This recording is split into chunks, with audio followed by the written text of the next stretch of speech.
Okay, so let's talk about different types of chemical bonds before we leave off for the weekend. So ionic bonds, these are between cations and anions. So cations have an overall positive charge, and anions have a negative charge. And then the way I like to think of it, so a nice mnemonic is that if you're a cat lover, a cat is a positive influence in your life, and cats. So I like to think that cations are positive. If you have a cat, they're very calming. You're petting your cat. It's a positive influence. Anions I just use by process of elimination. So if cations are positive, anions are negative. Then covalent bonds, these are strong bonds that share electrons. So polar covalent is when you have an unequal sharing hydrogen, and then you also have, so there are nonpolar and polar covalent bonds. We'll cover that real quick in the next few slides. And hydrogen bonds, so these don't actually involve electrons being transferred or shared between atoms, but it involves partial positive or negative charges on an atom. I'll explain it really shortly.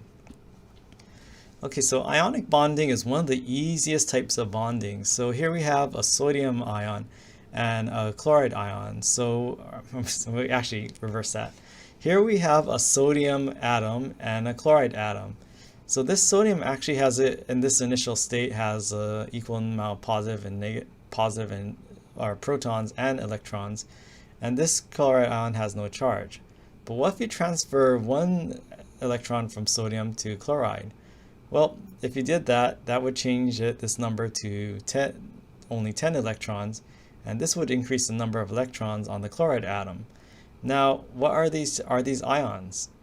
So now if they have this amount of subatomic particles, well, remember, by definition, ions have an unequal amount of protons and electrons, right? So this is now a sodium ion that has a positive 1 charge. Again, 11 minus 10 is positive 1. And this chloride ion that gained an electron will have a negative 1 charge. So this cation, now remember cats have a positive influence on your mood. So cations are positive. Now this is a negative anion, and ionic bonding just refers to the attraction between positive electric charges and negative electric charges. So if you heard that term opposites attract, well, this is probably the basis of that common term.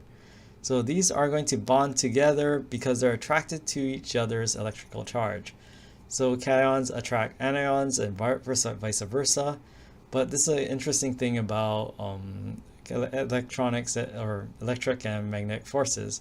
Similar charges and similar forces repel each other, opposites attract. Now covalent bonds, what do we have here? So we still have electrons, but instead of ripping off one electron and giving it to another atom, now these so again, if you want more detail, you should read about valence shells in the chemistry or in Chem 161. But at this point, you just need to know, at least in the physiological level, sometimes instead of like trying to rip off an electron completely, these two atoms are now sharing electrons. So here we have two hydrogen atoms sharing a pair of electrons. Same with these two oxygen atoms. They're now sharing a pair of electrons. So this is what you call a covalent bond. Whenever you have two atoms linked together in a bond, and they have electrons shared between them, this is what we call a covalent bond. So for these electrons, these are part of both atoms. They're being shared in common. Now polar covalent bonds, they are a subtype of covalent bonds, a special type of covalent bond. So here we have two hydrogen atoms, two hydrogen atoms and one oxygen atom. Now the interesting thing about oxygen is that here we have electrons, but they're being shared unequally. So the thing is about oxygen, it likes to hold on to electrons more than hydrogen. Like they pretend that they're trying to share, but oxygen is a little stronger and it's trying to grab onto these electrons a little more. So it's kind of like a real unequal relationship. Like say you like to share your bike or your car or skateboard with your friend, but your friend tends to borrow it more often than you use it. Same with the oxygen atoms in a water molecule like this. Oxygen, in terms of if it's bonded to hydrogen, tends to win the tug of war and bring over the electrons a little more toward its side than the hydrogen atoms.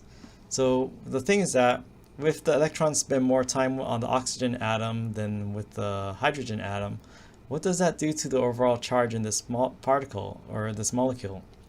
Well, the thing is that if these electrons spend more time with oxygen, this makes oxygen in a water molecule slightly negative. And then this also makes the hydrogens in a water molecule slightly positive. Why? Well, these hydrogens are kind of missing out on this negative charge. So they're actually kind of losing a slight negative charge. And they're also having a slight, and where does that negative charge go to? That goes to the oxygen atom. So this is overall molecule itself. It has doesn't have an overall charge, but if you're looking at these individual atoms, they do have slight charges. So if you're taking Chem 161, you might hear this term called dipole, and that's what we're referring to. And let's see, if we attend lectures, should we read the textbook as well, or just the other? Whatever helps it stick in your mind. Some people want more detail. If you're fine with just the lectures, you can just view the lectures. But if you want a little more detail, especially with things like chemistry or things that because again, I go very general, and sometimes with this stuff, if you want more detail and it helps your knowledge, read the textbook. Okay, so hydrogen bonding. So the thing is that because so here I'm showing a bunch of water molecules, and their water molecules are attracted to each other. Now, does that mean these water molecules are attracted by sharing electrons with each other? They're not actually sharing electrons. So whenever you see this hydrogen bonding between water molecules, it's actually due to the slight positive and negative charges slight positive charges on a hydrogen atom and slight negative charges on an oxygen atom in a water molecule. So remember that positive attracts negative. So this is often a point of confusion when people are first learning about atomic or chemical bonds and hydrogen bonding. They think, one, hydrogen bonding only involves hydrogen and involves hydrogen bonding to itself. That's not exactly correct. So again, here we have hydrogen involved, but it's more about the charges being attracted to each other due to the polar covalent bonds, not due to actual sharing electrons between hydrogen and something else. So the thing is that so I'm underscoring this right here. This attraction is not due to actual electrons being held between these two molecules.